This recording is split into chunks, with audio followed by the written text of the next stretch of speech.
Olá, minha gente! Olá, olá, olá, olá, boa noite, boa noite, boa noite. Estamos na área, hein? A resenha do Chica na área, mais um dia aí. Tem dia não, o dia que dá pra fazer a gente faz, é assim, não tem compromisso. Isso aqui é pra gente compartilhar conhecimento, pra aprofundar o debate, dar uma qualificada no debate. Isso aqui é diversão, é conversar, bater papo. Então vamos esperar o pessoal chegar. A minha convidada, a minha barra entrevistada, barra o pessoal que vai discutir comigo aqui hoje é psicóloga. A gente vai dar uma viajada, a gente vai dar uma problematizada, a gente vai falar de mudanças, né? Essas mudanças aí impostas com a pandemia. Não vou usar a palavra em tempos de pandemia. Ai, não dá pra usar não. Vamos ver. Boa noite, pessoal que tá chegando aí. Ó, gente, tem uma explicação pra essa camisa florida, tá? A gente tá no inverno, mas aqui tá quase 30 graus. Aqui no Espírito Santo tem inverno não. Tem não. Tem não. Aqui é verão e verão. Assim, é verão o ano inteiro. Bom. Não dá pra ir na praia, porque não pode, mas é verão o ano inteiro. Quando dá pra ir na praia, a gente vai. Cadê a minha convidada, a minha... Ah, a Michelle entrou aqui agora, vou colocar aqui. E a Michelle tá falando do lugar que deve estar frio pra caramba, viu? Vamos lá, pessoal, boa noite, sejam todos bem-vindos. A resenha do Chico. Aí, chegou, Michelle. Ô, Oi, Michelle, tudo bem? Como você tá aqui? Tudo tudo bem? Quantos bem? graus tá aí em Foz do Iguaçu, Michelle? Fala pra mim. Ixi, aqui eu não sei te dizer exatamente, mas aqui tá bem mais frio que aí, pode ter certeza. Porque Tá ó, em torno dos 20 e poucos graus e começou a ventar um pouquinho aqui, aqui tá, né? aqui estamos com 30 graus, aí já coloquei em cima uma camisa bem verão, para poder entrar no clima. Mas ó, Michelle, seja bem. por incrível que pareça, Foz do Iguaçu é quente o ano inteiro, é calor de Rio de Janeiro. Sério? Verdade. Então aqui a gente fala que tem praia o ano todo. Então aí tem cataratas o ano todo. Então o ano todo dá para poder pegar cataratas, tá tranquilo. Pois é. Isso aí. Pessoal, boa noite. Você que está chegando aí, vamos lá. Minha convidada de hoje para a gente trocar uma ideia, para a gente dar uma resenhada, uma viajada, uma discutida, uma problematizada é a Michelle Ribeiro, que é jornalista e psicóloga. Mudou, já que o tema de hoje aqui é falar de mudanças, de como se preparar para enfrentar essas mudanças impostas pela pandemia. Então, eu já vou começar perguntando para você o seguinte, Michelle, como é que você está trabalhando com as mudanças? Porque o psicólogo, por mais que ele ouça, por mais que ele escute, e por mais que ele ajude o paciente, ele também tem os seus próprios demônios para exorcizar e as suas mudanças para mudar, né? Como é que tem sido você aí com as suas mudanças? Boa noite. Boa noite. Bom, falando especificamente de mim, né? A minha vida é feita de mudanças. Praticamente, eu estudei com o Chicarino, né? Para quem não sabe, a gente se formou junto há muitos anos. Acho que já tem mais de 10 anos, né? Fez 11 anos, não é? É Não, isso, não nós é? falamos, vamos fazer 11 anos. 11 anos, bastante Exatamente. tempo. E de lá para cá eu só vim mudando. Então, eu fiz pós-graduação e aí eu resolvi fazer psicologia. E aí eu tô trabalhando com psicologia, né? Desde faz 2 anos, 3 anos. E assim, psicólogo precisa de terapia também. Para a gente conseguir entender o problema da outra pessoa, né? A gente precisa de terapia, porque senão a gente não consegue entender o que está acontecendo com o outro. Às vezes a gente pode projetar no outro algum problema que é nosso, né? Porque o outro falou alguma coisa, aí você faz uma associação na sua cabeça com algo que você viveu. Se você não tiver em dia com a sua terapia, você acaba projetando aquilo que o paciente está trazendo.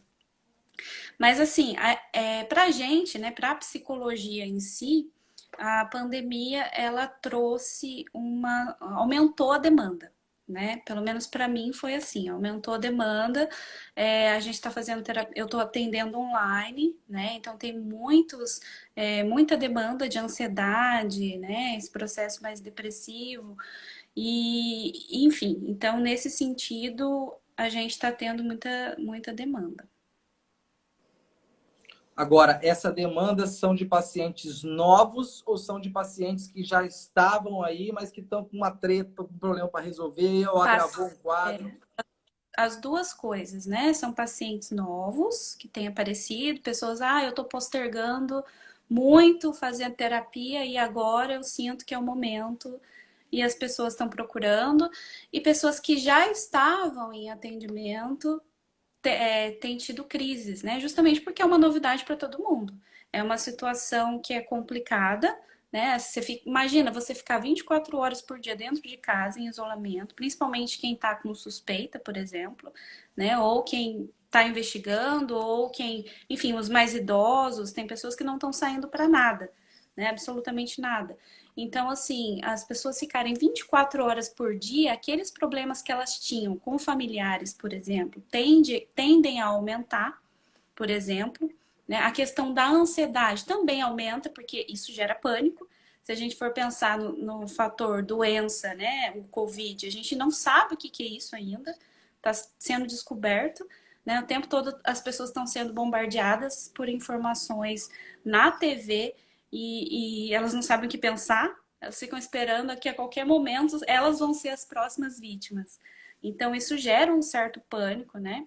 Então, tem algumas patologias, vamos chamar assim, que elas se agravam um pouquinho mais por conta desse processo pandêmico, né, que a gente está vivenciando. E a gente vê, né, o Michele, que essas pandemia, guerras, revoluções sempre aceleram os processos, né? Por exemplo, a gente já estava aí, a gente está dentro de uma revolução tecnológica que a gente não sabe muito bem, às vezes, para onde ir, é tudo muito novo e tem uma galera que ainda está desconectada, né? Então, a gente tem uma pandemia que acelera uma revolução dentro de uma revolução. Um exemplo, aqui no Espírito Santo, já tinha, desde janeiro estava definido que os cobradores não iriam mais trabalhar dentro dos ônibus, né? E em 2 anos isso iria acabar, não ia ter mais cobrador, isso seria um processo. Durou 2 meses, porque a pandemia acelerou, ou seja, o cobrador, o dinheiro, são mais riscos para o contágio da doença, então eliminaram o dinheiro, eliminaram o cobrador, o processo que levaria 2 anos, levou 2 meses. E a mudança acaba sendo, tem de ser mais rápida, né, Michele? Às vezes. Então, engraçado que aqui, engraçado entre aspas, né? Aqui no Paraná as coisas foram mais lentas. Talvez porque o motivo disso possa ter sido o número, né? Então, o número estava baixo de pessoas com Covid, né? Dando positivo, enfim. Então, estava mais liberado. Até algumas semanas atrás, você podia sair, por exemplo, para ir num barzinho à noite comer. Claro, tomando as devidas precauções, com máscara, mas você podia sair e comer. Coisa que eu fiquei sabendo que em São Paulo já não estava acontecendo mais isso, mas aqui estava liberado. Né? É lógico, um número reduzido, tinha poucas pessoas, tinha um espaço grande, né, entre as pessoas. E aí agora, de umas 2 semanas para cá, o governador instituiu que é para parar de vez, porque aumentou o número de casos. A gente está numa segunda onda aí, né? E assim, a minha sensação é que a gente está vivendo numa guerra. É uma terceira guerra, vamos chamar assim, né? Terceira guerra mundial. A gente não sabe o que está acontecendo e a gente está perdido e está tentando, cada um tentar salvar o outro. E se você for ver esses dias, eu até fui no hospital para levar uma amiga e lá eu vi, assim, o pessoal não sabe como agir. Se você for ver a forma como eles fazem a triagem, pelo menos aqui, né? Eu não sei como é que estão nos outros estados. As pessoas estão atendendo as pessoas uma do lado da outra. Quem tá com suspeitas e não foi confirmado ainda, tá com a máscara e mesmo assim tossindo na frente de uma da outra. Então, assim, as pessoas não estão sabendo exatamente como agir, porque é tudo muito novo. E é lógico que isso vai gerar um pânico na sociedade, isso vai gerar, né, enfim, um transtorno aí. Mas tá bem complicado. Aqui as coisas eu acho que foram um pouquinho mais lentas nesse sentido, até por conta dos casos que demoraram para aparecer, né? E agora começaram a aumentar. Então, Michele, como se adaptar a mudanças que são tão necessárias e tão rápidas, né? É aquele negócio, é você trocar o pneu com o carro andando. Assim, não dá para parar, pegar o step, levantar, tirar. Não tá dando tempo, né? O cara Assim, que é cobrador de ônibus, ele vai ter que arrumar outra coisa para fazer, porque exatamente. essa É, e transformação adiantou. Com certeza. Então, entrando nesse tema que a gente tá abordando aqui, a questão da mudança acontece o tempo todo na nossa vida, né? A gente sai de um ambiente para o outro, é uma mudança. A gente perde alguém, uma morte, é um luto. A gente pode chamar as mudanças de pequenos lutos diários que a gente vive, né? Então, aí a gente vai definir como cada um lida com as perdas, define a forma como ela vai se adaptar ou não com as mudanças.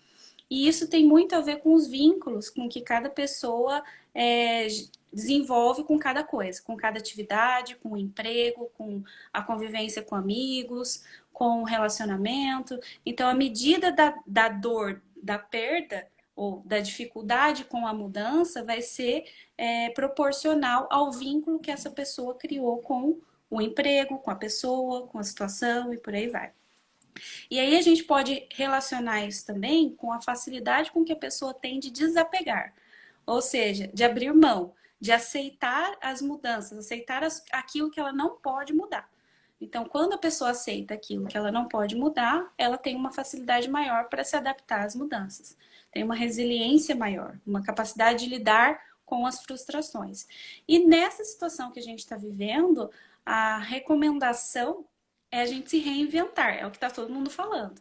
É usar a criatividade, tentar desenvolver a criatividade e a partir daquilo que a pessoa já faz, ela buscar desenvolver uma nova, se adaptar, né? Como, por exemplo, os trabalhos online que a gente tem, essa questão de vendas, né? Vendas online. Então, assim, cada um precisa buscar aceitar primeiro para ela poder, então, liberar espaço mental para ela poder pensar em criar alguma coisa nova a partir dessas mudanças, né? Então, assim, eu não vejo outra saída que não seja essa, né? Em tempos de crise que a gente está vivenciando, né? O novo normal vai ter que contar aí com o cidadão OLX, né? O cidadão que é desapegado, porque não vai, por mais que a gente queira que volte tudo ao normal, por mais que a curva caia, por mais que eu tenha o prazer de dizer, por exemplo, no jornal, eu tô ansioso por essa notícia, de olhar para a câmera e falar, ó, nas últimas 24 horas não morreu ninguém de Covid no Espírito Santo. Eu estou esperando para dar essa notícia. Só que essa notícia ainda vai demorar a chegar, a gente sabe disso, né? Então, só que a gente está sendo obrigado a ter que ter essas mudanças, né? Ter que ter essas mudanças antes, né? E às vezes é difícil a gente aceitar que não vai ser igual antes. Enquanto não tiver uma vacina, enquanto não tiver uma certeza de imunização, o cinema não vai ser mais o mesmo, a balada não vai ser mais a mesma. A gente tem vários comportamentos sociais que não vão ser mais os mesmos. E a gente vai ter que aprender a lidar com isso. Não dá para viajar, não dá. Como você falou, é uma guerra mundial. É algo global. Pela primeira vez a gente falou, caralho, tá todo mundo na merda. Tá, todo mundo mesmo. Dessa vez faz sentido, porque realmente tem que estar... Pegou todo mundo. Né? Então, como fazer isso, Michele? Como se tornar um cidadão OLX numa sociedade que a gente é apegado a coisas, ao meu celular, às minhas coisas, à minha internet, o meu, é difícil, hein? Não, eu vou falar para você, não é um processo simples, porque eu acho que tá todo mundo nesse mesmo barco, inclusive nós psicólogos, né? Tá todo mundo no mesmo barco. Então a gente está tentando se adaptar. Por exemplo, vou falar no meu caso, né? A questão dos pacientes. Tem muitos pacientes que eles não estão conseguindo abrir mão do presencial. Por quê? Ah, não, porque eu prefiro presencial, atendimento presencial, porque eu tô ali te vendo. Tá, mas online você também me vê. É a mesma coisa, eu tô aqui na live, eu tô conseguindo ver a sua fisionomia, eu tô conseguindo te ouvir, a gente consegue fazer um atendimento normalmente, né? Então, só que existem pacientes que têm muita resistência. Além disso, tem também pacientes que, assim, por estarem em quarentena, a família toda também está, e eles não têm uma privacidade. Então, a gente também está tendo que se adaptar nesse sentido, né? Então, assim, fazer um atendimento online exige que você tenha uma privacidade. Ninguém pode estar te escutando a sua sessão. É sigilosa do mesmo jeito, por exemplo. Então, assim, é tudo novo para todo mundo. Né? Então, assim, as pessoas precisam se convencer da importância de cada coisa. Eu penso que esse momento está sendo importante principalmente para isso. As pessoas estão se dando conta de tudo aquilo que é prioridade. e estão abrindo mão, pelo menos a maioria, pelas as pessoas com quem eu converso, os pacientes e por aí vai, a maioria está abrindo mão de tudo que é superficial. Elas estão começando a olhar, nossa, isso daqui realmente não valia a pena para mim. Eu era a mais, estava a mais e eu não estava olhando para isso. E aí, quando você entra nesse processo de isolamento, você começa a se dar conta de que você tinha muitas coisas em excesso. Ou você fazia muitas coisas em excesso e que não eram prioridades, né? Então você começa a dar valor para aquilo que realmente importa, né? Então acho que é uma das reflexões que estão acontecendo aí com as pessoas. Só que assim, também tem o lado do desespero. A dica que eu geralmente dou para as pessoas é assim, é claro que cada caso é um caso, tem muita gente que perdeu o emprego nessa leva aí, assim, tenho muitos pacientes que deixaram de fazer terapia justamente por conta disso, né? Então, enfim, a gente tem muitos casos aí complicados. A gente, assim, uma coisa que eu achei que foi boa, ainda não foi suficiente, não foi o ideal, mas a gente tem uma ajuda aí do governo, que não é assim, a ajuda, mas é alguma coisa, né? Então, isso aí é algo que pode auxiliar no processo aí de reerguimento de algumas pessoas. Porém, não tem como a gente fugir desse processo de aceitar essa condição. É o primeiro passo, porque se a gente não aceita, se a gente fica dando murro em ponta de faca, literalmente. Imagina uma faca, você dando murro na faca. Você vai se machucar, não tem como. E você não vai sair do lugar. Enquanto você ficar brigando com aquela realidade, com a realidade que você não pode mudar, você não vai sair do lugar. Entende? Você vai ficar ali, é como se fosse aquela criança birrenta que bate o pé. E o ser humano é assim, o adulto é assim. Então, enquanto você ficar brigando, não aceitar, você não vai sair do lugar. Aí você aceitando, você olhando para aquilo, para a sua realidade, tá? O que eu tenho em mãos? O que eu sei de fazer de melhor, né? O que eu sei fazer de melhor? Quais são as minhas qualidades, os meus pontos fortes, né? O que eu posso reinventar a partir daquilo, da minha qualidade? Vamos supor, eu sou boa em comunicação. Tá, então o que eu vou fazer com isso que eu sou boa? E eu vou poder inventar alguma coisa nova a partir disso. Nesse momento que tá atípico e que talvez seja uma tendência. A gente tem a tecnologia aí a nosso favor, ok, a gente tem lives para fazer, a gente pode, de repente, se conectar com várias pessoas da mesma profissão para poder, de repente, uma divulgar o trabalho da outra. Ah, eu posso começar a vender doces, fazer artesanato online. Eu posso, de repente, dar aulas, os professores, né? As pessoas podem dar aulas de inglês, de português, do que for. Se conectar com pessoas de outros estados, aproveitar essa facilidade com a conexão com a internet e se conectar com pessoas de outros estados e fazer parcerias de alguma coisa. Então, assim, eu penso que o primeiro passo é aceitar a condição, que é uma condição que é nova e que a gente não pode mudar. E o segundo passo é se reinventar a partir daquilo que você tem de melhor, seu ponto forte, a sua qualidade, né? Enfim, e a partir daí buscar fazer a diferença, buscar a sua singularidade, né? Eu vejo que é muito por aí. Agora você está falando, eu começo a pensar, né, bacana a questão de buscar essa oportunidade dentro de si para poder desconstruir aquele sujeito antigo para buscar um novo caminho, para construir uma nova história. Mas sabe que eu fico pensando também um outro lado? A galera que antes da pandemia, que até o final de fevereiro de 2020, já estava com problema de saúde mental, Michele, já estava em tratamento, já estava ali com a questão da ansiedade acentuada, depressão. E agora essa galera acabou que perdeu-se um pouco a visibilidade para eles, né? Porque até mesmo tem uma pessoa muito próxima a mim que eu sinto que eu estou negligente, que até antes da pandemia eu mandava mensagem todo dia. E eu negligenciei, não mandei mais, assim, porque a gente passou a olhar para si mesmo. E essa galera precisa muito também ser ouvida, né? Essa galera precisa muito de atenção. Como é que você vê essa questão, Michele, da saúde mental, principalmente dos jovens, e que acaba sendo agravada neste momento de pandemia, onde a gente acaba se voltando para si mesmo e não abrindo mais a escuta para essa galera? Assim, por exemplo, você falou a questão da ansiedade aí, né? A ansiedade é algo natural.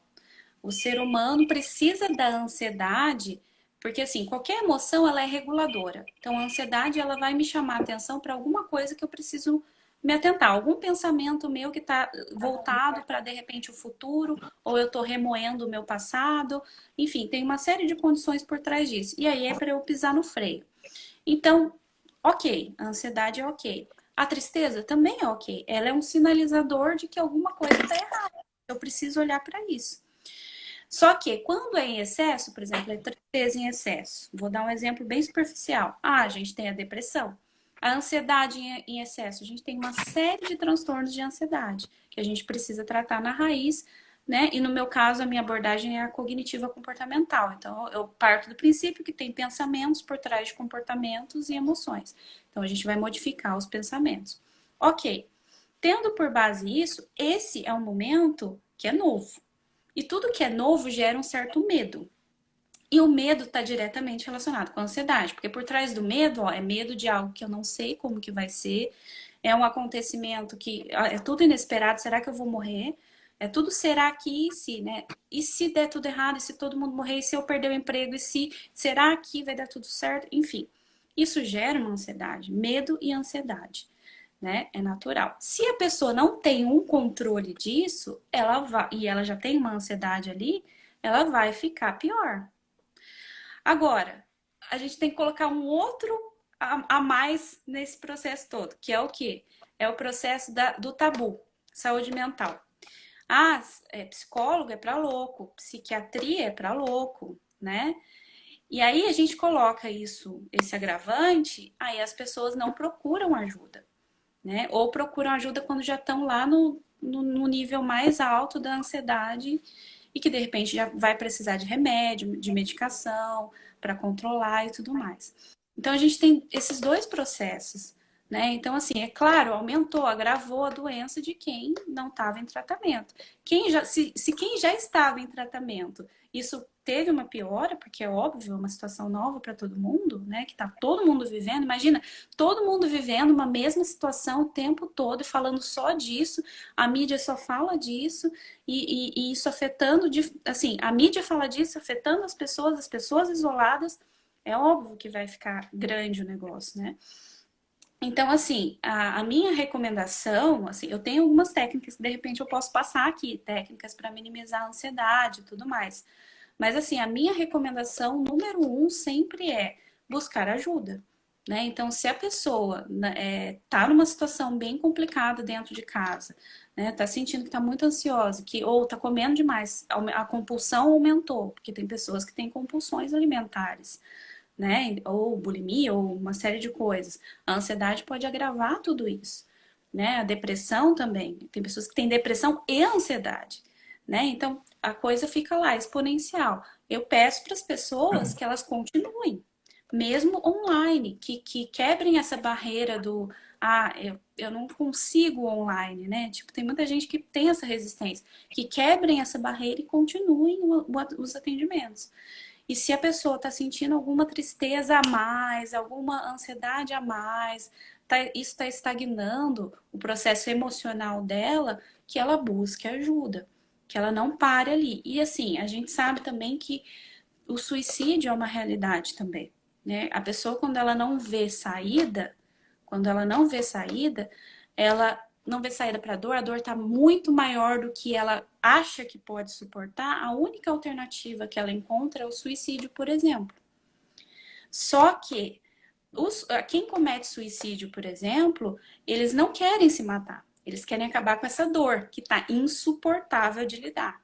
E ela só vê essa saída. Mas eu tento fazer as pessoas associarem para ter empatia, né? Imagina uma dor insuportável, que você não consegue, uma dor de cabeça que não passa em uma enxaqueca enorme e a pessoa não consegue fazer essa enxaqueca parar. É uma dor insuportável. Então, eu tento fazer as pessoas, para terem empatia com quem comete suicídio, pensarem nessa dor. E aí, a única alternativa é eu quero acabar com essa dor, é bater a cabeça na parede, fazer alguma coisa, né? É a mesma coisa, só que a dor é emocional. Ô, Então, Michele, assim, você isso é um rapidinho, processo sério, né? e você falando isso, já, só, não quero atrapalhar o seu raciocínio, mas eu lembrei de uma amiga, de uma grande amiga que eu tenho que mora em Minas, que é professora. Ela passou por esse processo, ela chegou a ter a tentar contra a própria vida, e ela estava numa depressão muito forte, chegou a ser internada algumas vezes. Aí, o último tratamento que ela fez, a pessoa que estava com ela, acho que foi o psiquiatra dela, alguma coisa assim, pediu para que, quando ela tivesse em crise, para que ela pegasse um caderno e jogasse, vomitasse tudo no papel. Tudo no papel. E ela começou a fazer isso nas crises. E ela começou a se aliviar, como se aliviasse aquele fardo. E depois, não tem muito tempo, tem uns 3 meses, ela me mandou essas cartas. A gente estava conversando sobre isso. Ela falou, Chica, eu posso te mandar as cartas? Eu falei, manda amanhã cedo, porque senão eu não vou dormir. Eu falei, manda amanhã cedo. Porque eu já imaginei que fosse. E são cartas muito fortes, não tem como você não se emocionar. E o que você falou é o desespero, né? O relato do desespero, né? E você falou de suicídio. Eu, recentemente, Michele, no ano passado, eu acho, foi ano passado, eu presenciei um suicídio. Eu estava indo de uma pauta para outra. Aqui em Vitória, a gente tem a terceira ponte que liga Vitória à Vila Velha, e muita gente tira a vida ali. Muita gente. Muita gente. A imprensa bate, o governo fala que vai colocar a proteção, não sei o que, essa proteção já é obrigado a fazer, até agora não saiu do papel. E a gente estava se deslocando e eu presenciei esse suicídio. Eu vi o cara, assim, é impressionante. O cara, ele era gordo, ele era baixinho, e só que o parapeito da ponte, ele é alto. E ele subiu aquilo com uma facilidade, a vontade de se livrar daquela dor era tão grande que ele bum!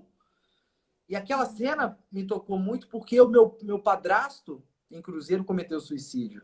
Então, assim, é muito louco. E quando eu li o relato dessa minha amiga, eu comecei a falar, mano, é muito louco. É aquele negócio. E hoje, quando eu escuto falar assim, é covarde é o caralho. Né? Eu acho Olha que a só. pessoa que, para colocar fim a essa tortura, né, Michele? Então, olha só, eu já, assim, logo que eu cheguei aqui em Foz, eu tô em Foz faz pouco mais de 2 anos, 2 anos e meio já. Logo que eu cheguei aqui, tiveram alguns casos aqui na cidade. E aí eu me vi muito envolvida com isso e acabei conseguindo reunir mais de 100 psicólogos e pessoas da área da saúde em 3 eventos. Eu cheguei a divulgar em rádio, fiz um movimento assim, para a gente poder desenvolver um projeto para combater esse processo. Como que a gente pode prevenir? Porque a gente pode prevenir o suicídio, né? Uma das formas é a gente, por isso que eu falei da empatia, a gente exercitar essa empatia e entender que a pessoa que está ali, ela está passando por uma dor muito profunda. Esse é o primeiro passo. E assim, e tentar perceber uma mudança de comportamento. A pessoa que era super brincalhona, que de repente se fechou, a pessoa que começou a se isolar, a pessoa que começou a ficar muito mal, é um fator de risco. E são fatores de risco pessoas que tiveram suicídio na família ou presenciaram suicídio, são fatores de risco também, e pessoas que já cometeram suicídio ou tentaram cometer suicídio antes, tentativa de suicídio. São todos fatores de risco. Então, ou seja, pessoas que já tentaram, elas já têm uma predisposição, que pode ser algum transtorno. E assim, a tentativa de suicídio pode ter por trás alguma patologia que não foi diagnosticada. E na maioria das vezes não é, justamente por conta desse tabu em relação à saúde mental, que a gente falou um pouquinho antes. Então, por isso que existe uma necessidade desse olhar, de desenvolver esse olhar de empatia com a outra pessoa. Uma outra coisa que eu parti nesse movimento foi com a imprensa, aqui em Foz do Iguaçu. Inclusive, teve uma outra jornalista aqui, né, aqui em Foz, que ela fez um movimento assim também. Justamente de que a imprensa deve divulgar que foi suicídio, sim. Entende? E a gente aprende na faculdade que não é para divulgar, né? Então, assim, e a imprensa tem muito receio de colocar que a pessoa se matou, por exemplo. A única coisa que... Porque, assim, tem aquele tabu em relação... Eu esqueci o nome de uma história lá, de que teve um caso de suicídio, de Goethe, né? Então, foi a partir daí que surgiu esse temor do jornalismo de publicar sobre o suicídio. E, na verdade, não existe nada disso. Quanto mais a gente falar de suicídio, melhor. Porque a pessoa que passa por uma dor, ela precisa falar daquela dor. Então, se a pessoa, por exemplo, está com ideia suicida, se eu perguntar, você já pensou em se matar? Não vai fazer com que ela se mate. É a gente convencer a pessoa de que existem muitas outras alternativas além dessa única que ela vê. Né? Então, a melhor forma da imprensa lidar com isso é divulgar o que foi suicídio e não falar o como. Porque falar o como, sim, estimula quem já tem uma tendência a cometer o suicídio, entendeu? Exatamente. E o bacana é vocês tocarem nesse assunto, porque infelizmente eu faço a meia-culpa, a imprensa pouco fala do suicídio. Porque Uhum. existe essa resistência, existe este acordo entre cavalheiros, entre os veículos de comunicação, de que notícia, suicídio não é notícia. Beleza. Uhum. Tá. O rapaz chegou, pulou da ponte. Realmente não é notícia. Não é notícia.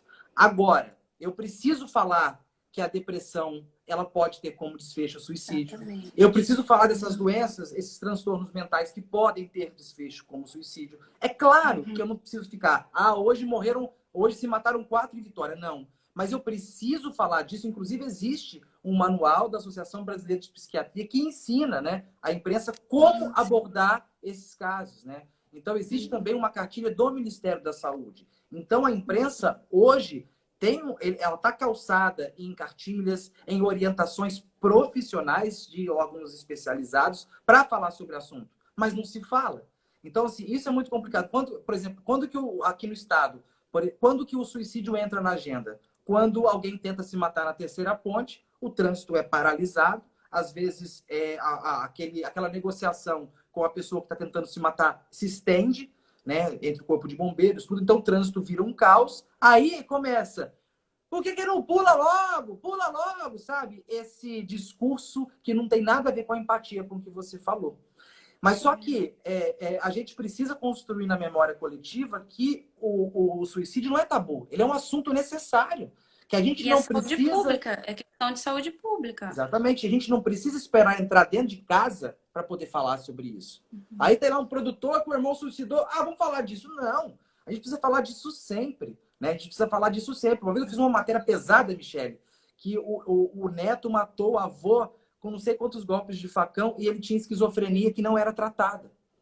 Então a gente sabe que, infelizmente, aquele cara. Mas ele é um monstro. Não sei. Ele é um monstro. Não, ele tinha uma doença diagnosticada e que não foi tratada. Então precisa falar disso, mas não pelo viés sensacionalista do sangue, das facadas, mas Exatamente. como uma doença maltratada ou não tratada pode mudar o rumo de uma família. Então, o papel da imprensa, eu queria até ouvir você, porque você está dos dois lados, você é jornalista e você é psicóloga. Porque eu sempre, os meus alunos sabem disso, a galera que trabalha comigo sabe disso, que o suicídio foi sempre falar sobre suicídio sempre foi uma bandeira que eu defendi na minha carreira como jornalista. E defendo sempre. Não só porque eu perdi o meu padrasto com vítima de suicídio, porque é um problema de saúde pública, como você bem adiantou, e a gente precisa falar disso, porque ninguém está imune dessa desgraça, desse câncer que é o suicídio.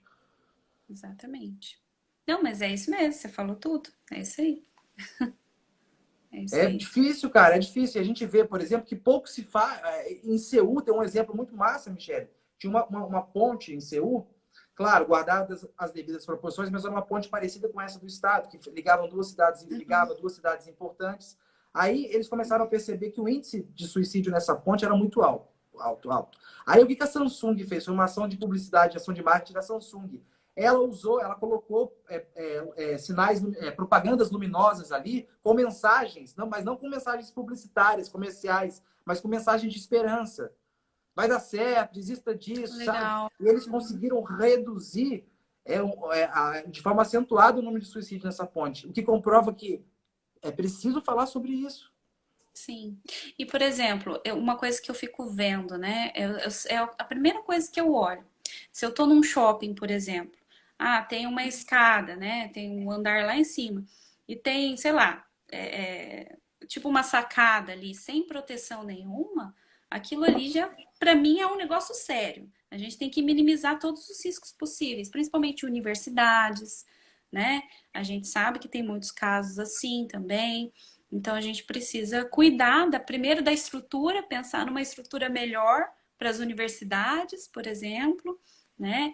Clínicas de psicologia também, né? A questão do andar de cima ficar no andar de baixo, ou pelo menos colocar proteção em tudo e falar cada vez mais sobre isso. O que te dói, né? Você precisa colocar para fora e essa dor tem uma saída para isso. Não existe só uma solução.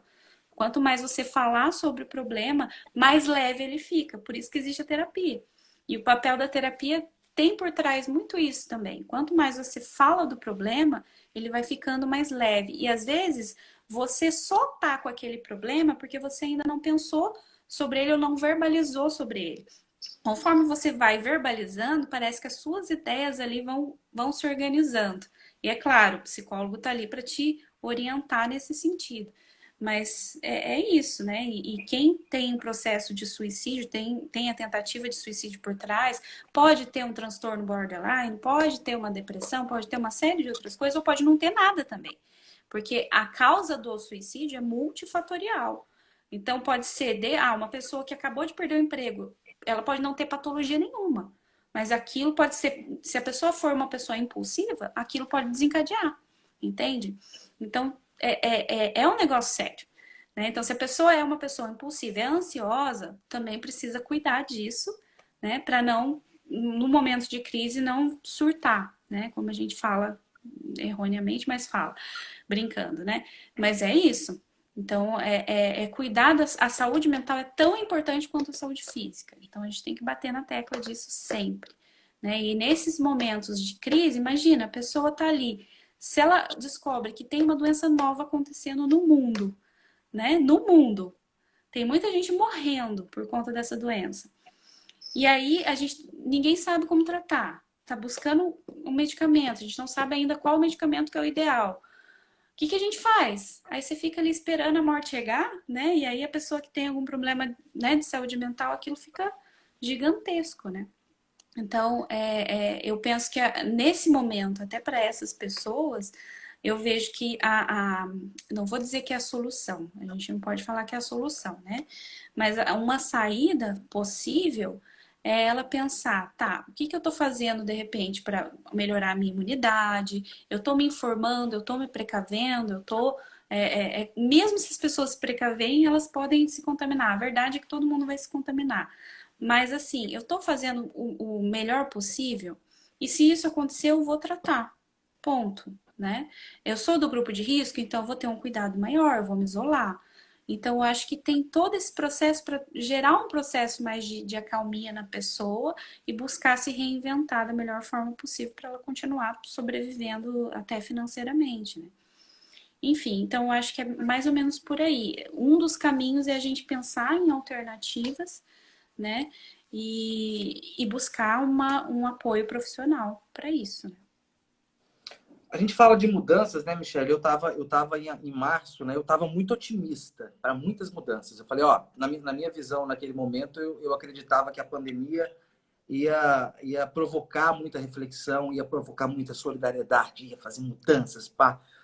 Mas eu comecei a ver o dono do Madeiro indo lá, não, vai morrer 8 mil, 10 mil, mas vai passar. Aí vai um, vai outro. Eu vejo esse discurso da morte vindo de cima para baixo. Eu fico vendo, eu fico baixava a cabeça, meu Deus, não vai mudar, não vai mudar, não vai mudar, não vai mudar. Eu acho que a gente fica achando que a pandemia vai mudar a gente. Mas a mudança ela é de dentro para fora, não é de fora para dentro, né? Eu acho que a pandemia pode provocar uma mudança, mas se eu não, calma aí, o que eu vou fazer agora? Que eu vou. Porque a pandemia não, acho que a mudança tem que ser. Então, eu acho que eu estava muito mais otimista para a mudança coletiva. Mas eu fico vendo o ódio sendo destilado como churume na internet. A gente vê que Brasília nos preocupou muito com isso. A gente vê que foram várias crises dentro de uma pandemia. Então eu fico assustado, sabe? Cadê a mudança que eu esperava que fosse acontecer, que fosse chegar junto com o coronavírus? A gente vê escândalos, o secretário de saúde do Rio sendo preso, o cara estava roubando até quando já tinha sido exonerado, roubando respirador. Então, assim, eu pensei que fosse tocar o coração dos nossos representantes, mas não mudou porra nenhuma. Dos 27 estados do Brasil, 25 estão sendo investigados por fraudes e compras essas compras emergenciais. Cadê a mudança, Michele? Será que eu fui romântico demais? Achar que um vírus iria mudar sei lá, o pensamento coletivo, mas isso não aconteceu. Eu estou esperando que aconteça, mas pelo jeito. Felipe, é a mudança de dentro para fora. E assim, a mudança nunca vai acontecer porque alguém quer que o outro mude, por exemplo. Né? Se o outro não entende que ele precisa mudar, ele não vai mudar, é a primeira coisa. E se ele não quer mudar, ele também não vai mudar. Então, né? Aí a gente já pode pensar sobre os políticos aí. Uma reflexão que eu estava fazendo, né, aproveitando essa onda de reflexão sobre essa situação atual, a gente fica vendo para o nosso querido presidente, né? Então, ele não usava máscara, né? Não fazia nada. Para ele estava tanto fez, tanto faz, bem como você colocou aí. Ah, a população, dane-se. Né? Até fazendo uma comparação com guerra, se a gente for falar de guerra, a gente está passando por uma experiência agora. Testes, estamos sendo testados. Se a gente for pensar em ciência, a gente não tem uma medicação ainda. Né? A medicação, será que é o cloroquina? Será que é ivermectina? Será que é isso? Será que é aquilo? A gente não sabe. Vamos testando. A gente sabe que para ser comprovado, a gente tem que ter um estudo randomizado, tem que ter um estudo sem ser clínico, tem que testar em várias pessoas, e a maioria das medicações ainda não tem teste, não tem comprovação. E se a gente for pensar, estamos sendo testados. A quantidade de pessoas que já morreram, a quantidade de pessoas que estão sendo medicadas, né? Então a gente está passando por esse teste. E aí a gente fica pensando, quem está lá no governo? Tô nem aí, né? Não tô nem aí, deixa eles se ferrarem. E aí quando acontece com a pessoa, com o presidente, não, agora a gente tem que solucionar isso, agora a gente tem que resolver, agora tem que achar qual medicamento que é o correto, né? A mesma coisa, aqui em Foz não foi diferente. As medidas foram mais acirradas depois que, na cidade especificamente, depois que o prefeito pegou o Covid. Então tem todo esse processo, né? Quando a coisa aperta para a pessoa, aí a gente sente como que a pessoa age. Ou quando não está apertando para ela e aperta para os outros, a gente também entende quem é a pessoa. Né? Então, quando você coloca o fator poder aí, a pessoa tá lá no poder, a gente também consegue entender quem é a pessoa, né? Porque, eu tenho poder, então sobe o ego, vai lá em cima, a pessoa sente o orgulho ali inflado, né?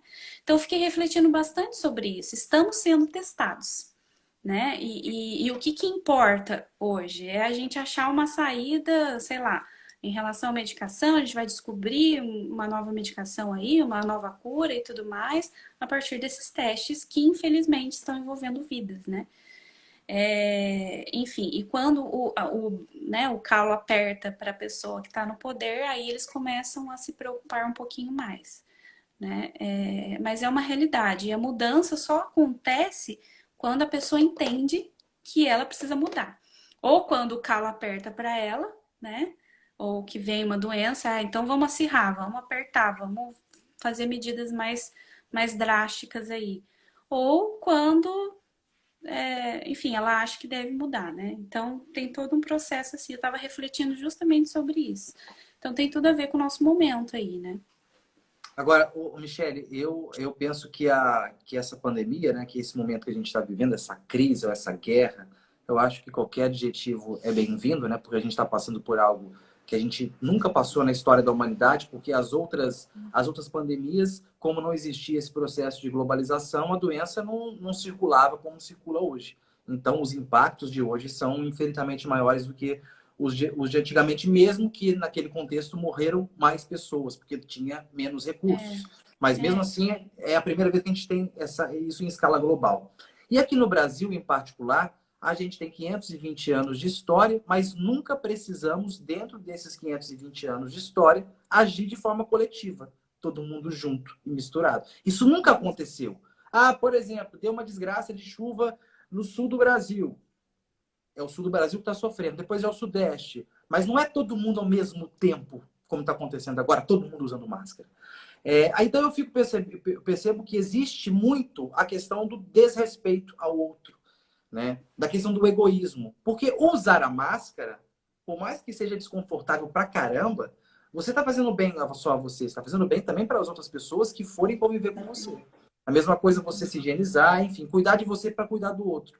Mas o que a gente vê ultimamente, na abertura dos bares do Rio de Janeiro semana passada, nas praias de São Paulo, nas praias aqui do Espírito Santo, em diversos lugares do Brasil, onde as pessoas sabem do risco, sabem, porque na época da gripe espanhola não existia informação, não existia internet, não existia grupo de WhatsApp, não existia nada.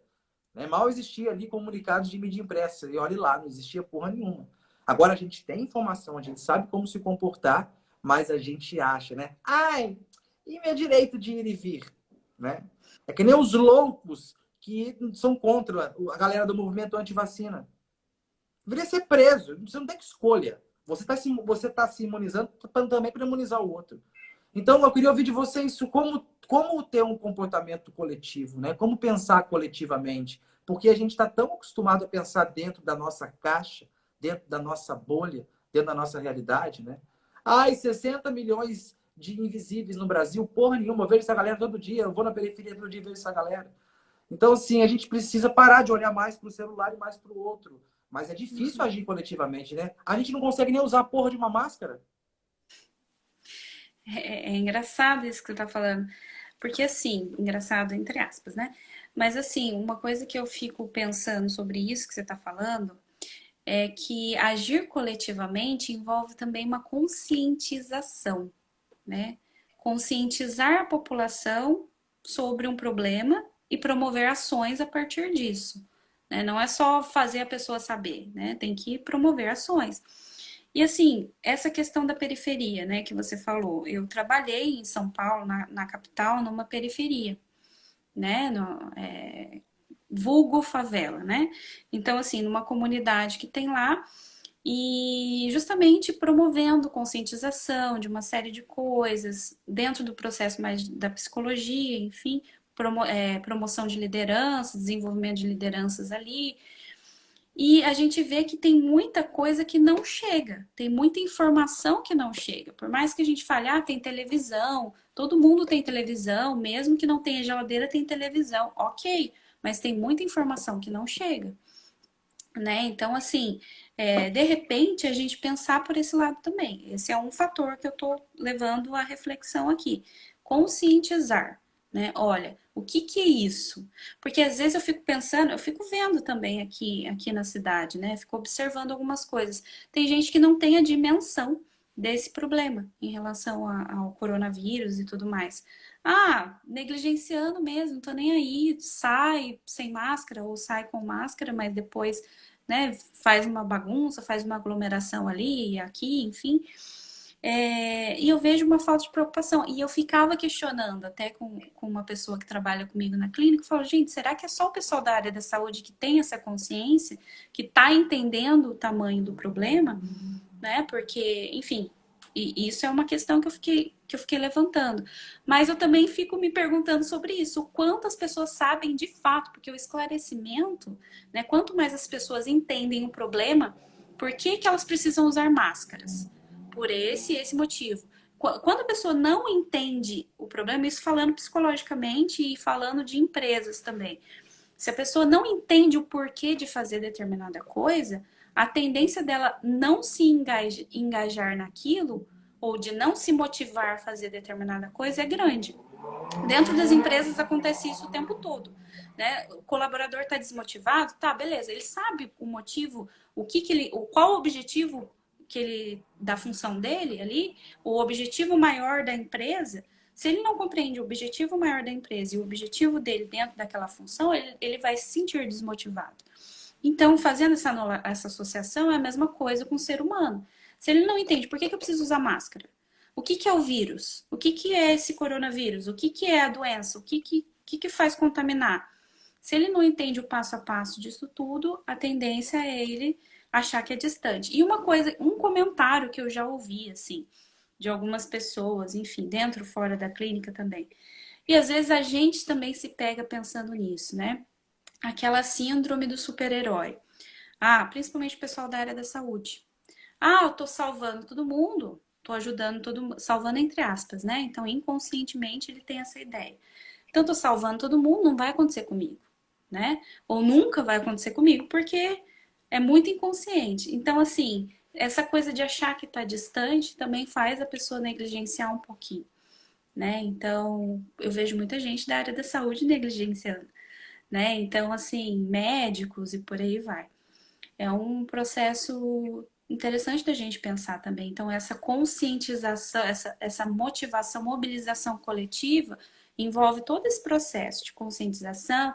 De repente, já que a gente tem um processo hierárquico aí, que existe, né, de leis, de governo, disso, daquilo, então tornar mais rígidos alguns, né, algumas punições, entre aspas, algumas medidas mais rígidas, enfim. Então eu acho que entra muito nesse processo aí. Ô, Mi, você foi falando da questão da galera que realmente não sabe o que está acontecendo ou não tem uma noção, né, do todo, né? Eu penso que dentro desse combo dessa galera que consome informação, eu acho que tem o pessoal que sabe o que é o coronavírus, sabe a dimensão, sabe dos riscos e respeita. Faz o Uhum. isolamento, sai de casa por necessário, se tiver que trabalhar, vai, se cuida. É a galera que está pensando não só nela, mas nas outras pessoas. Aí tem essa mesma galera que sabe dos riscos, sabe de tudo, mas não tá nem aí. Fura a quarentena indo para churrasco, recebe gente em Uhum. casa, vai pro shopping sem precisar, vai jogar futebol na praia, vôlei. Tem a galera que não sabe, como você falou, que falta conhecimento, mas tem uma galera aí que eu acho que é uma fatia do bolo considerável, que é a galera que não quer acreditar, prefere negar, como a gente estava falando lá, nega, porque é mais fácil Uhum. negar, não existe. Nega, se pegar tem a cloroquina. Ah, não, então tá tudo tranquilo, vermectina, tem não sei o que, se pegar tá tranquilo, eu tô aqui coberto. Então ela cria uma história na cabeça dela ali, que aquilo não é tão daquele jeito, e que ela só vai mudar de ideia, talvez, se a doença bater na casa dela, um filho, um pai, um irmão, É. um amigo Uhum. próximo. Então eu acho que tem essa galera também, que é o que a gente chama da pós-verdade, é a verdade da conveniência. Eles acreditam no que é conveniente para eles. Que é o que eu dei de exemplo dos políticos, né? Aconteceu com eles, então vamos mudar. Mas assim, tem muito da personalidade aí da pessoa por trás, porque as pessoas que geralmente pensam que não tem um objetivo. Vamos pensar assim, vamos pensar de uma maneira mais generalista, né? Porque cada pessoa é de um jeito, cada caso é um caso, não dá pra gente nunca generalizar. Mas o que dá pra gente pensar é as pessoas que não têm, de novo, falando dos objetivos, não têm um objetivo de vida, para elas tanto fez, tanto faz, né? Elas, dane-se, eu tô aqui para viver a vida, deixa a vida me levar, né? Enfim, tô aqui só para curtir, para ser feliz e ser feliz de qualquer jeito, não tô nem aí para as outras pessoas. O que importa sou eu. Se existe esse pensamento, se não tem um objetivo maior, eu tenho um objetivo maior de, sei lá, produzir, criar uma empresa, desenvolver projetos e tal, tal, tal, ela não tem uma missão, um objetivo, enfim, lá na frente, uma perspectiva, a tendência é ela chutar o balde, né? E não tô nem aí para nada. E aí, quando acontece uma situação que nem, né, eu dei o exemplo do presidente, acontece comigo, ai, pronto, agora eu me preocupo. Agora eu acho que aí eu brigo. Aí são aquelas pessoas que viram ativistas do nada, não, tem que ter uma causa, tal. A gente vê muito isso acontecer com os artistas, né? Ah, aconteceu comigo, eu fui roubado não sei aonde, tem que tomar uma providência em tal lugar. É assim, né? Você tá falando, tem um comentário legal aqui da Tati, a Tati Bonan, que ela é de Cachoeiro do Itapemirim, é psicóloga, colega sua lá. Beijo, Tati, saudade de você, Ah, moça. Ela falou aqui algo legal. Ó, a negação é também uma forma de lidar com a situação, apesar de ser distorcida.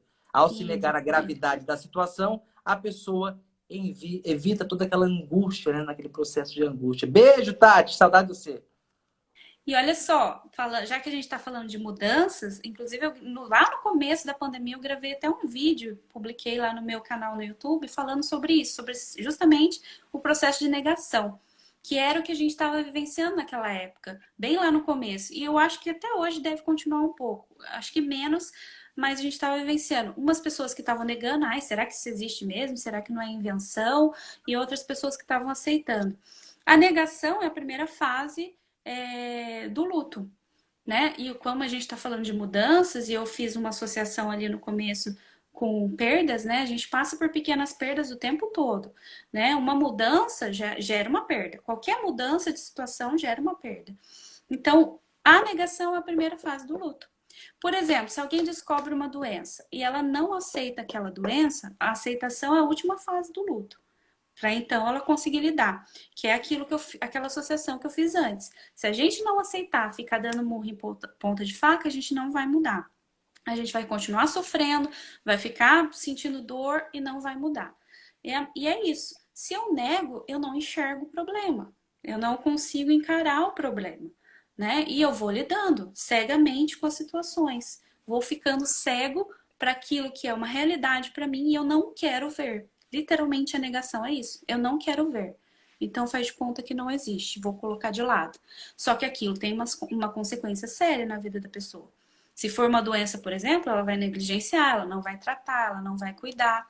É a mesma coisa com o coronavírus. Ah, não tô nem aí. Eu tô negando porque o que mais vale para mim é viver e vou aproveitar. Se eu morrer amanhã, pelo menos aproveitei. Tem gente que pensa assim. Então, é isso. A negação, você está colocando debaixo do tapete o problema. Não está encarando o problema. E aí você está postergando e vai ter consequências por conta disso, entendeu? Ô, Mia, gente, que horas são? A Jéssica tá controlando meu tempo aí. Que horas são, Jéssica? Ô, Mia, a gente já tá, porque daqui a pouco o Instagram derruba a gente. Sim, Eu já quero te engatar mais uma pergunta e para você já fazer as suas considerações finais. tá. Semana passada eu estava conversando com meu irmão e eu ouvi dele o que eu nunca imaginei que eu fosse ouvir dele. Ele falou assim: ó, eu estou buscando um novo ressignificado na minha vida. É, A pandemia está provocando isso em mim.